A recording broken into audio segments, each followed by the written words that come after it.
Сайн байцгаана уу? Херо байна. Өнөөдөр би та бүхэнд 2016 онд нээлттэй хийж байсан Солонгосын найруулагч Хонжины бүтээл болох The Wailing киног ярьж өгөх болно. Бичлэгтэйгээ хамт байгаарай. Энэхүү кино маань нэгэн хачирхалтай өвгөн голын ирэг дээр загас агнаж байгаагаар кино маань эхэлнэ. Энэ залуу бол манай гол дүрийн залуу Жонгук. Өглөө масад ажиллаа явах гэж байгаа. Гэр бүлийнхэнтэйгээ хоол ич сууж байгаа нь харагдана. Эхнэр эмээтэйгээ хүүхдтэйгээ өглөө ажилдаа очиод хэргийн газар очиод олон жил ажилласан Жонгук маань энэ хэргийг хараад гайхаад цочржил дорно. Энэ яач гсэн. Барах цоглуулсан баха 20 удаа. Манай Жонгукч гайхсаар. Анх удаа ийм хэрэгтэй таарах болно. Мөрдлөн явцад саяны залуу нэг эмэгтэйг гэртээ дуудаж авчирнаалаад дараа өөрийнхөө гэрлөө зөөж байгаа мэдэх болно. Олмоор сцен солигдож нэг залуу уулаас өнхрөө дунж байгаагаар кино маань үргэлжлэх болно. Ууланд нэг улаан нуттай өвгөн тэр залуу таарж байгаагаар явах болно. Энэ Жонгугийн найз Жонгукт ам дамжсан яриаг ярьж байгаа бай. Манай Жонгукч иймэрхүү төрлийн юмд итгэдэггүй болохоор үл болшаа. Япон өвгөнч нэг л сонь. Жонгукч энд итгэхгүй байж байхад тунгадлогыг гэрэл унтраад хаад цонхны юм нэгэн нүцгэн эмхтэй загсаж байх бай. Жонгук араас нь яваад очиход аль хэдийн алга болсон байх болно. Маргаашнаас нь Жонгук хар дарна сэрэх бай. Их нэртэйгээ машин зааснаа тулж байхад охин нь хүрээд ирэх болно. Охинтойгоо жаахан шопинг хийж ууланд алхаж инээлгэж энэ инээд нь Жонгугийн охины хамгийн сүүлийн инээд байх болно гэдгийг даанч Жонгук маань мэдэггүй. Улмаар ажил дээр очиход өмнөх хэрэгтэйгээ яг адилхан нэг эмэгтэй хүмүүс рүү дайраад орилж хашгичаад байгаагаа зарах болно. Энэ эмэг залуу эрэгтэй маань нөгөө Япон өвгөн сая хальт харагдлаа. Жонгук бач шок хүрсэн байдалтай ажил дээр байхад охин нь хоол авчирч өгнө. Жонгук мач өнөөдрийн болсон хачирхалтай эмэгтэй өөрлөнд ярьсан хэрэгт цочртон сууж байхад охиныхаа хавчаараа унгасан байхыг харна. Улмаар өчигдрөө энэ зогсож байсан эмэгтэй өнөөдөр энэ над руу дайрдаг эмэгтэй мөн байна гэдгийг мэдэх болно. Мөрдлөг үргэлжилж байгаа явцад нөгөө эмэгтэй модонд дүүчлэстэй болдно. Жонгук маань ч гайхсан. Харцаар энэ эмэгтэй дүүжилж биш хутгалж алсан гэдгийг мэдэх болно. Жонгук маань улмаар хэргийн газар орж яг юу болсныг найзтайгаа ярилцаж сууж хахад нөгөө эмэгтэй Япон өвгөн хоргоодог байсан тухайн найз нь бас лам дамжсан яриа ярина. Энэ ярианд Жонгук маань мөн л итгэхгүй. Олмаар хамтрагчтайгаа хэргийн ойролцоо ярилцаа сууж байхад нэг цагаан хувцастай охин чулууч сэгчсээр байгаад Жонгукт маань төгч ирнэ. Жонгук маань яг басаа явах гэж байхад нөгөө цагаан эмэгтэй Япон өвгөн бол чөтгөр түн рүү их харах хэрэггүй. Наашир түн рүү их харуул тэр чиний цусаар ч хооллох болно гэдгийг хэл. Нэм нүчид Жонгугийн утас дуураад утсаар яриад буцаад нөгөө газар руугаа ирэхэд нөгөө эмэгтэй аль хэдийн алга болсон байх ба. Нэг чимээ харахад нөгөө Япон өвгөн маань нэг л сонин байгаад Жонгук руу маань дайрна. Жонгук маань ч бодож чунаад ашгүй нэг юм зүүд байж таартай юм да. Жонгог маань хар дарж сарээд охин цөхөд охины биеийн нэг л муу бол жонгогч ажил дээрээ ирээд ер нь энэ хэрэг Япон үгэнтэй холбоотой юу гэдгийг найзаасаа асууна. Найз нь мэдгүй юм да. Холбоотой байж мэдхэл шалгах хэрэгтэй гэж хэлнэ. Улмаар манай хоёр Япон үгэнтэй ууланд тарсан гэх нэгэн залуутай очиод ярилцсан. Тэр залууч үг нь яг л чөтгөрч байсан гэдгийг хэлэх болно. Жонгог маань нэг л итгэхгүй нөгөө Япон үгэнд очиж үзэхээр нөгөө залууг дагуулад хоолнд алхана. Нөгөө залуу маань дотор нь нэг л сонин ар загаал гинтл бараар чихлэнгүүд буцхыг өгсөн. Жонгог маань үгүй чи бидэнтэй хамт авчих хэрэгтэй гэсээр байхад нөгөө залуу маань өхөрч унаад босч ирээ явж хахад аянган нэргүүлээд эмнэлэг төхөргдөн. Жонгог хамтарч хоёр нэмлэг дээр байхад мөн л өмнөх хэрэгтэйгээ яг адилхан хүн нэмлэг дээр байх бол орилж хааш гарсан нэг л эвгүй өмнөх хэрэгтэйгээ бас яг адилхан. Жонгог маань сэтгэлээр унаад хамтрагчтайгаа ярилцаад яол болоод байна да. Хэрэгүүд гэл санаалтан сууна.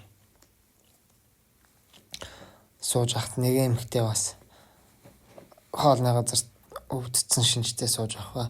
Жонгог гэртээ ирэхэд охиныхан би маш муу орилж хаш гарсан халуунтай татсан маягтай сууж байна. Жонгогч гайхаад өглөө босоход охин зүг зүгээр болцсон суух ба нэг л сонин байгааг нь анзаарсан юм ээ. Жонгогт охин ч нэг л биш байна. Имлэгээр үзүүлсэн дээр байх гэд хэлнэ. Жонгог маань нөгөө Япон үгэнтэй уулзахаар Япон хэлтэй орчуулагч аваад Япон үгний гэрт очиход нохоон л байдаг ба өөрөө байхгүй байна. Жонгогч нэг өрөөнд ороод шалгана. Жонгогийн хамтрагч нь нэг өрөөнд ороход нөгөө нь Япон үгний мөргөлийн өрөө байх ба бүх хүмүүсийн эд баримт зурх хөргөн байдаг. Ягийн хойгоор орчуулагч маань нохоонд яг хазуулахын даваанд Жонгог болон хамтрагч салгаж чадна. Им мөчөд Япон үгэнч гэртээ хөрөөдөрнө. Жонгогийн хамтрагч Жонгогийн охины готл байгаа хараад маш их гайхаад Япон үгэнч нам тайвна. Жонгог хамтрагч орчуулагч гороод буцаж авахад Жонгогийн хамтрагч нийлсэн бүх хүмүүсийн баримт байгаа. Чиний охины готл бас энд байна гэдгийг хэлнэ. Жонгог охиныхоо готлыг авна. Гэртээ ирэхэд охин нь зураг төжөөд хэвтэж байх ба авруугаа гинт ойрлж хашгичаад нэг л сонин байгааг нь Жонгог анзаарна. Жонгогч охиныг хороонд шүн нууцараар нь тэмдэглэлийн дэвтрийг харахад аимшигтай дүр төрхийг олж харах болно. Манай Жонгогч их л сандарсан маягтай охиныхаа биеийг шалгатал нөгөө нэг хүмүүсийнхтэй адилхан улаан туурлсан юм гараад эхлэхийг нь анзаарна. Охин нь ч энэ мөчөд сараад охиноор авруугаа ойрлж хашгисаар нэг л сонирн болсон байхыг нь аав нь энүүдэ бүрэн ойлгоно. Улмаар эмбитэйгээ ярилцаад охиноо имлэгт үзүүлэхийг үзнэ. Им нэмэр бөөд үзүүлэх хэрэгтэй гэд хэлнэ. Улмаар маргааш нь Жонгог нөгөө орчуулагчтайгаа очино. Охин Япон үгнийг гэрийг нь сүйтгэж хаяад бүгдийг нь эвдлээ сүйтгэж хаяснаа хамгийн сүүлд нь нохоог хүртэл алж орхино. Тэгээд ирээд 3 хоногийн дотор манай нутгаас яв. Үгүй бол нохоо шиг чинь юм болно шүү гэдгийг хэлнэ. Япон үгэнч нэг л юм сэтсэн бол та. Энэ мөчөд имлэг дээр Жонгогийн охины биед улаан ар зайсан юм бүр их хэссэн байгаа харах болно. Жонгуг маань маргааш нь гинт хөдлөхөө байгаад босч чадахгүй эмч дуудаад зөв тавиулна. Арай гэж гайгүй болоод баж байтал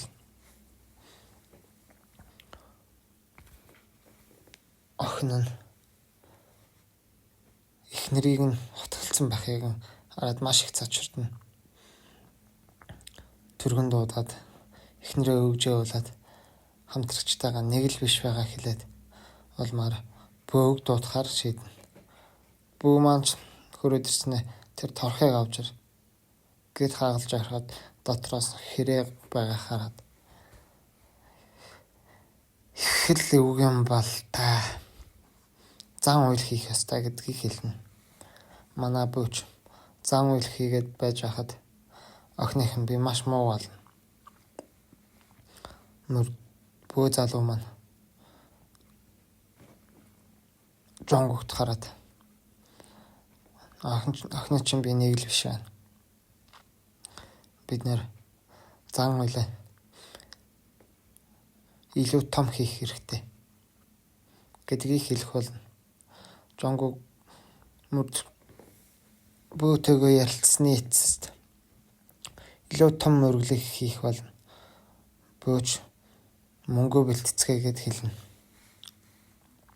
Жонгогч охиноо хараад өөр арга байгаагүй мэдээд бүх мөнгийг цуглуулад бөөд өгнө.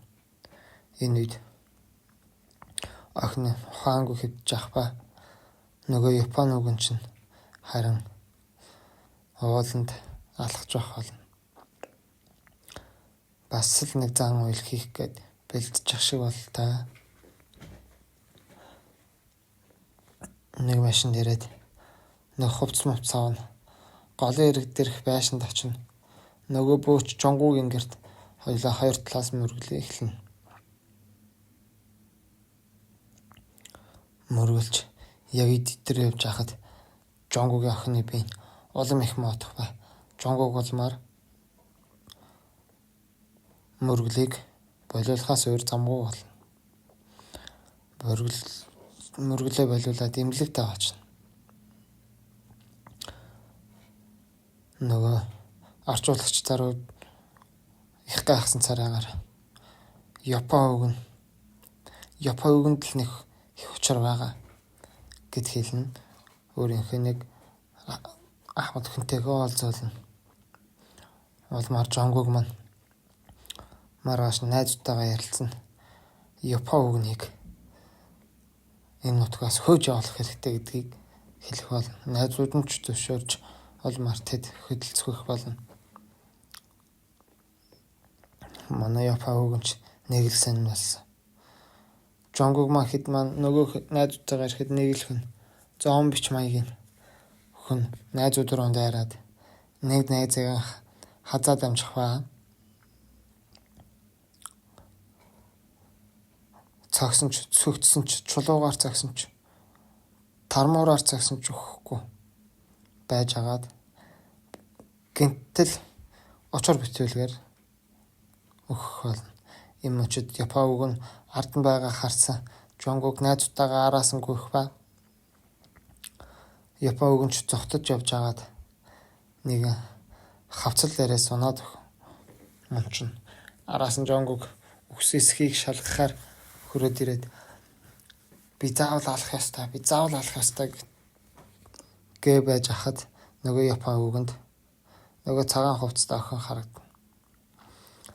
Нөгөө цагаан хувцастай охин маань нөгөө үгнээс тухтаа явж агаад хад жонгуг найзуудтайгаа буцаж явж агаад нэг зүйлийг мөргөх ба тэр нь нөгөө Япон үгэн байх болно. Манай жонгогч Япон үгнийг энэ удаа найдвартай өгсөн бололтой гэж хэлнэ. Замын хажуу руу шийдээд яваад өгөх болно. Энэ үед бөөгийн сэтгэл нэг л төгшөөртэй. Улмаар жонгуг имлэгт ирэхэд охиных нь бие гайгүй болсон байх ба эмээгээ хутгалснаа ч мэдэхгүй байж байгаа юм. Манай бөө Япон өвгөн хоёр нэг л очтой гэдгийг орчуулагч залуу мэдэх болно. Жонгук маань бөө маань харж явах замдаа хамраас нь тус гараад гинтл хажуу тал руугаа хараад нөгөө цагаан хувцастай охин манай бууж зугатаад гэрлүүг гараад ламын өмнөх зулаас ахад донтор олмар манай бөө нэг л буруу байгааг мэдэн цухтаад явж шагаад Жонгук руу уцтна. Жонгуга хурд охин руу гоч. Буруу хүн сэжилж ирсэн юм байна.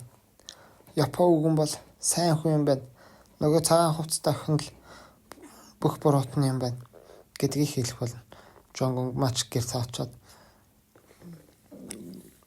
очихаар явж байхдаа нөгөө цагаан хувцастай охинтой таарах. Цагаан хувцастай охин гэрлүүгөө битгий оч. Би Япон өвгөн тэр бол чөтгөр зууртай гэсэн байгаа гэдгийг хэлнэ. Жонгук мач цагаан хувцастай охины үгэнд итгэхгүйгээр гэртээ буцаадгүй.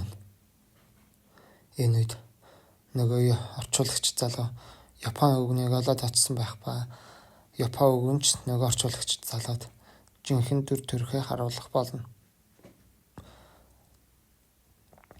Энэ Жонгук гэртээ ирсэн ч хэлхидийн ороодсон ба охин нь гэрийнхээ бүх хүмүүсийг алдсан байх болохыг хараад шокнд орсон байдалтайгаа охиноо хараад сууна. Охин ч нэг л үг. Яг энэ нөгөө бөө залуу орж ирээд бүх гимний зургийг дараад яваад өгнө. Яг л энэ бөө Япон өвгөн хоёр нэг тал гэдгийг мэддэгдэн. Нөгөө цагаан хувцастай охин маань санхүүсэн тэнгэр ба Жонгукд туслах гээд чадлаараа орилж байсныг нь Жонгук хожим ухаарах болно. The Violent кино маань таалагдсан бол бидэнд subscribe болон лайк дарж бидний дараагийн бичлэгтээ хамт байхыг хүсье. Хүндэтгсэн Хера.